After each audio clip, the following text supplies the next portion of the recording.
Remember that time that elk you killed Chuck in Montana, that world record? Remember that? That was awesome. But no, seriously, Chuck, we'll probably make it tough on you because I've been bragging every time I've ever had the opportunity, like social media and stuff. I've always talked about how, there is no doubt you were my hero. I know Nick and T-Bone, we're all in that same age bracket, generation wise. That there's so many here at ATA, man. You inspire so many of us to where not only are you doing things that, to be honest, being a kid from Book of Bottom, Georgia, I didn't even know you could go hunting. T-Bone touched on that. Didn't even know you could go to Kodiak Island or go hunt a brown bear with a bow or musk ox, you name it. I mean, Chuck's been there first to get the Super Slam and the Grand Slam. And so when it was all said and done, the one thing I always admired was the fact that not only doing this stuff that I thought was not humanly possible to do with a bow and arrow, but you was always smiling. But yet, I remember the first time I met you was at a trade show. You wouldn't remember this. I met you through my career at Realtree and run the camera. But I shook your hand and you smiled and you gave me the time. And I left and I'm like, heck yeah, I met the guy that he was what I thought he was. Yep. But then it inspired me to want to do those things, or at least dream or think that I could. And I don't know. First of all, I'd just like to say thank you for that. Yeah. And second of all, whatever we get a chance to do, and these roads that we get to walk on, I sincerely mean it. Thank you, because you helped turn those roads to pavement for us so we could go down it. And if we can do even a little bit to other companies and other people that you gave us a chance to do that, I think that's important. So I want to say that first of all. So I really mean that. It's an honor. Me too, man. Totally lit my fire. I mean, ever since I was a kid, I loved animals. Caught frogs and snakes and turtles as a kid, but then, watching you growing up, shooting all these big animals, holding all these records, and placing the record books, and just fueled my fire. And, being a small town South Dakota kid, just always was something that I wanted to aspire is to be like you, and to even just to get to sit here with, this really a living legend of the hunting industry. It means a lot. And so, what do you think of today's hunting industry and the way things have evolved and changed compared to when you kind of were our age and at your prime, so to speak? Not that you're not as good as you've ever been now, but yeah, I ain't gonna go head to head with him now. Be careful there. But what do you see? What do you see in today's hunting industry, and how do you feel about the way things are moving? What do you think's good or bad? I mean, do you have a pulse on what you think is going on? I mean, well, hunting's good. Yeah. And there's a lot of good in this industry. Right.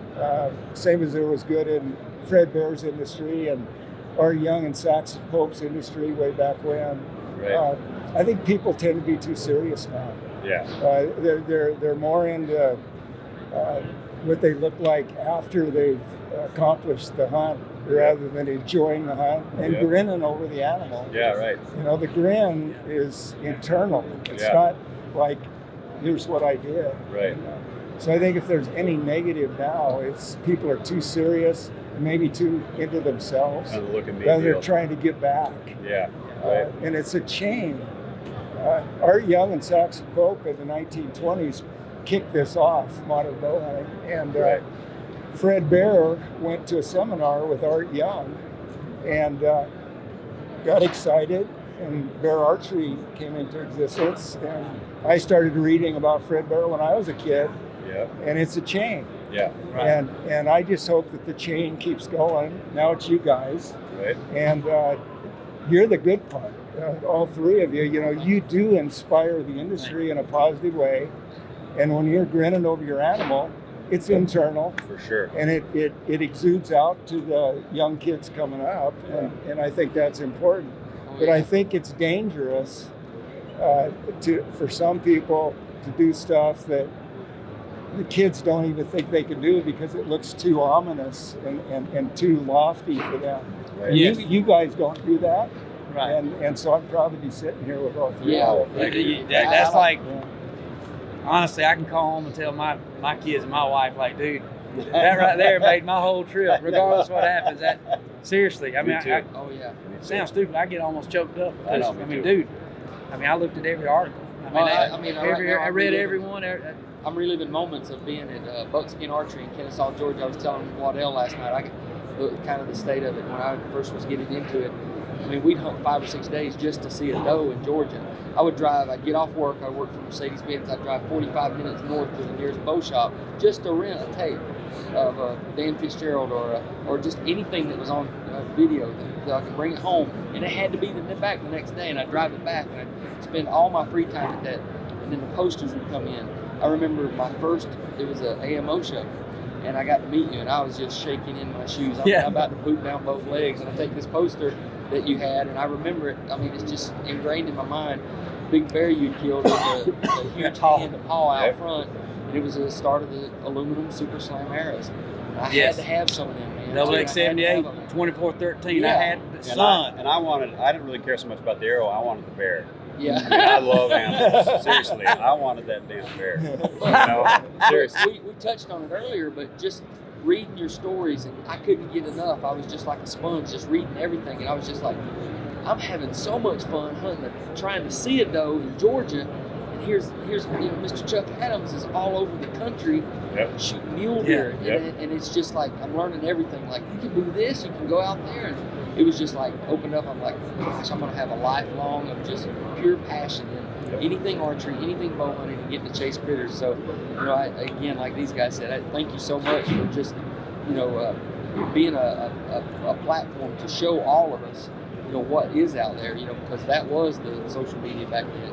Pictures are so impressionable, and it's a cliche, pictures worth 1,000 words. It was for me. I mean, it just resonated with me. I just couldn't believe all the stuff that you had done, and completely Super Slam as us like. And then all the big animals that he got, but then doing it with the bow, killing the biggest stuff in the world with the bow. And one thing Chuck just said, I've never heard it said like you said it. If that smile isn't internal, that you did it to a degree selfishly for yourself over conquering an opportunity, because I mean, you're going against the odds to figure out how to trick a brown bear. You're going against the odds to try to figure out how to trick an eastern turkey, during the spring that you're trying to call in with a shotgun, much less with a bow and arrow. So that internal happiness comes out in a smile, and I think Chuck's right. That's the one thing I've seen in the industry that I think is dangerous, is we're afraid to show that excitement of an accomplishment. Like, I don't know if it's just that redneck thing, like I've been here, done this a bunch of times, big deal. I don't know.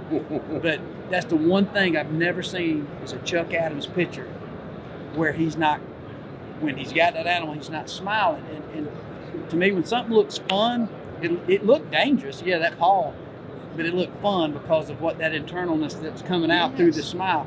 And I do get happy. I mean, we could leave right now. All four of us can run out there and go squirrel hunting. And the first somebody it was a 22 or a pellet rifle or a bow, cow, like, if every one of us don't high five, like, man, you got him.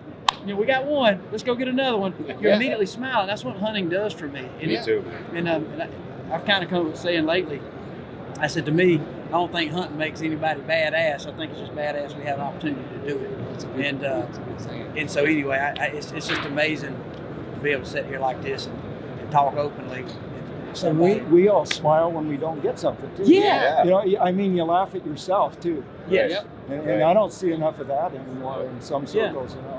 Yeah, and then people are looking for the end result. They feel like, no, I hunted 8 days and I didn't kill anything. And they're bummed out about it. But that's the meat and the potatoes. The cherry on top is the harvest. There's so much time spent in camp. Reading the trail cameras and everything that goes into it. I even take it back as far as spending time at the archery shop and talking to all the guys at the range and learning about all the new technologies. That right there is just a build up to the climactic of punch my tag on that animal. The naps. Yeah. The naps. Yeah, Some of the naps. greatest things you can ever get in a hunting cap. Good nap. Chuck said something to me, because I was blessed to get a chance to spend some time with Chuck, video and Chuck obviously editor of countless number of columns and magazines and stuff, but so he wrote about his adventures, like Saxon and Pope, like Fred Bear did, and but anyway, what I really loved about what happened was when we got to tell the story. So now I read about him, so obviously I could fact check him, and then I could check behind, like, what if he told me about it? Well, one is they matched up completely the same. Right. And so what I found intriguing about Chuck's honesty in it is from, like, you ask about a sheep hunt. Well, one sheep hunt, like, oh, dude, now that was the most grueling, miserable, rain, this, and this. So you got that story. Then you'd have the next story, be like, yeah, well, that one, man, that actually came pretty easy. It was pretty fun. you know, I remember one story he told me about a sheep that y'all knew was a good one, and the wind was wrong on the mountainside. And Chuck's like, man, we sat around, read books, relaxed, campfires, you know, and just had a fun time. Obviously, if you're gonna smoke a cigar, that'd have been time to do it. Sit back and relax, get some good rest. Wind shift to the good. They go up the mountain, and like that day, they killed a sheep. So, was it hard? Was it easy? And what I found is sometimes where Chuck told me those things, I think the industry was afraid, or even our television personalities, some, not all, are afraid to say, well, this is exactly the way it happened. It was still fun. Because if you tell it exactly the way it happens, just like in Chuck's articles, as he tells us, some are going to be, I almost died. David the bear didn't get me, but the boat almost flipped over.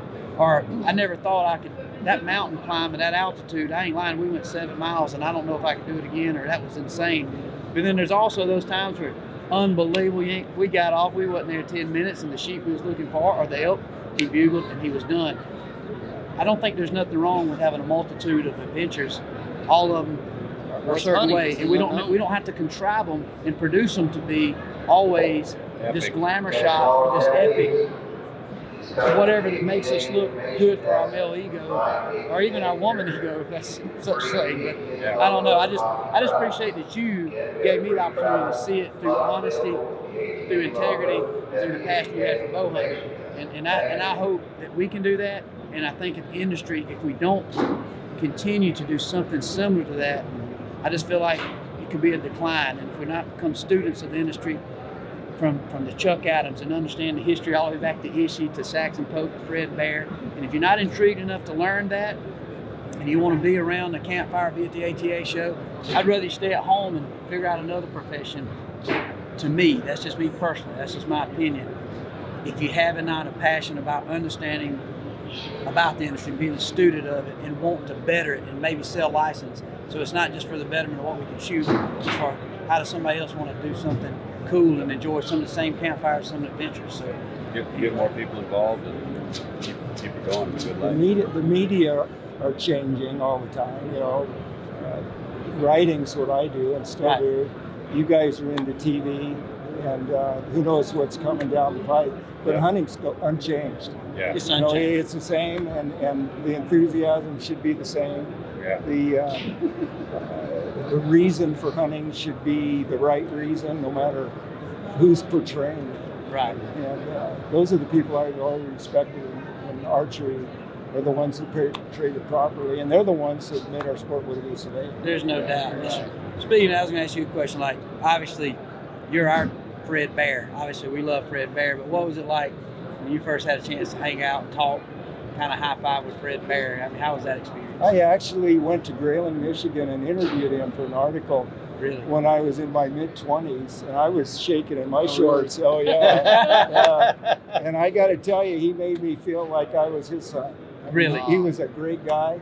He was just what he seemed to be on those films. Right. And at sports shows. And if it wasn't for him, I probably wouldn't be doing what I'm doing right now. Wow. Yeah, it was terrific. And over the years, we got to know each other, and I had dinner with him, and it was great. Did you ever get to go on a hunt? I never got to go on a hunt. No. Yeah, he was in his later years then, and wasn't hunting too much. Yeah. Wow. What an experience that was. Yeah. Now, from that, did you ever have a chance did Fred tell you about when he was, Saxon and Pope and Young? He told me about Art Young and how he'd gone to a seminar in Detroit, Michigan, and he was working in the auto industry at the time. Mm-hmm. And he went to that seminar and he said, there's better things in life than working on an assembly line. I'm going to start making bows. And that's how Fred Bear started. Wow. That is really cool. Yeah. See, I mean, that is. And it's an overlap. It's a chain. It just goes like this, right down the line. You're right. It's funny. I've had a lot of fun reading Pope and Young adventures, and I remember it kind of Ishii for them how they they got into this, and they seemed like, this was me judging and just a little bit of education I had, but Pope and Young seemed like they were very smart, kind of young adventurers, almost what would be almost considered hipsters today. That'd be maybe the term to describe them. That kind of like, dude, let's check out this archery thing, and got to hunting, and they met Ishii and just become infatuated with it. And so it's funny talking about that chain from Ishii to Pope and Young to Fred to the Fred, to the Chucks and stuff. And so you're right. I mean, one thing changed to the next to inspire. Yeah, Ishii came out of the woods in the early 1900s. Right. And Saxton Pope was his doctor in San Francisco. And Ishii taught Pope how to shoot a bow. So he was 100% a kind of a hipster, successful man who he was a wealthy guy. He was a doctor, and he was into all kinds of things. He was into fast cars for that time. So look, could have been labeled as a city slicker almost. Yeah, exactly. Yeah. And his biggest goal was to shoot a deer with his bow, and it took him like 10 years to shoot a deer with a bow. And he had a big grin on his face. I've got a picture of that. And it was, it was a button buck. Yeah. And I got the picture, No. And you can tell he's not trying to impress anybody. Yep. He's just happy. Yeah. And that's Dr. Young. Yeah. Saxton Pope. I'm sorry, Saxton Pope. So you think about that, getting exactly what we started talking about. Here it is.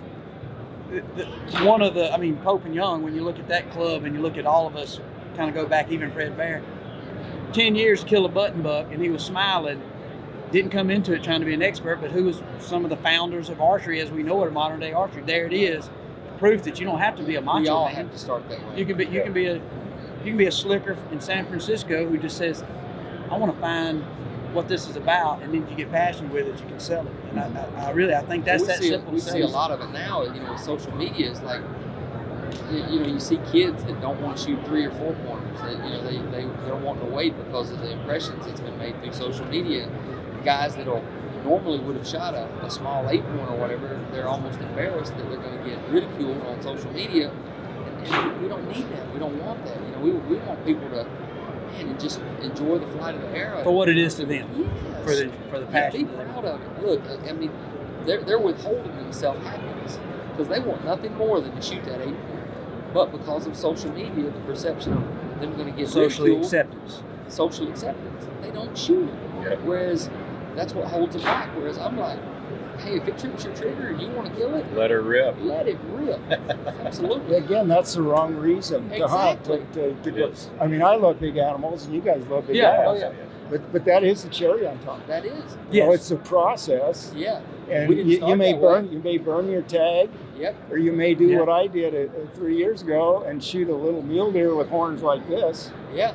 And the meat was in the freezer, and I was happy. Yeah, it's enjoyable. Smiling the same. There's something about just seeing that arrow disappear in the fur. And man, big or small, it's great. It makes you feel good. It's happy times, man. I love it. Yeah, that's our instinct. Nothing and better. It has nothing to do with the size. Yeah. No. I just love it. And it pulls, and when you do it and you have that much fun, it pulls at everybody. It's funny, a name like Ted Nugent comes up. Ted and I sat down and talking. I know you spend a lot of time talking to Ted, but he says the same thing, and he's always had unbelievable things to say about you. Like, Chuck Adams was an animal, man. He goes back in his relationship with Fred Bear, and still he said that's like out of all his songs, even Cat Scratch Fever and all, singing about Fred Bear. And so again, that passion, that smile, it inspired Ted. Like, there's more than just playing the guitar.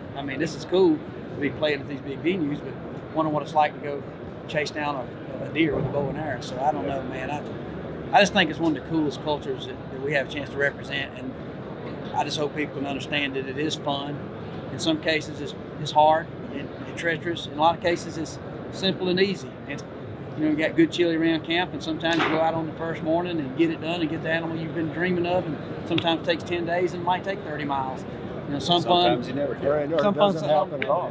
Yeah, it don't happen at all. Spend a ton of money and time. How many big hunts did you go on where you had to spend a bunch of money to go on a hunt and you come back with nothing? And it's like, that's I don't even part want of to it, think about it. I know, Yeah. right? It's crazy. But it was fun. Heck yeah. Always I tell had fun. everybody this physique was built on tag sandwiches. You ain't lying. It was built on a dove stool, a good dove stool. Sturdy. If T-Bone Good can't sturdy. sell anything, he can sell a good quality dove stool. It's just a dang good one. Well, man, we appreciate it. It's just a pleasure nice to get to sit talking to with you you. guys. And, Same yeah, here, it's Jay. awesome. Thank you for inspiring Thank you us. for everything, Chuck. Thank you Absolutely. guys. Thank you guys. And I know you can sit there and get us in the headlock and still whoop us.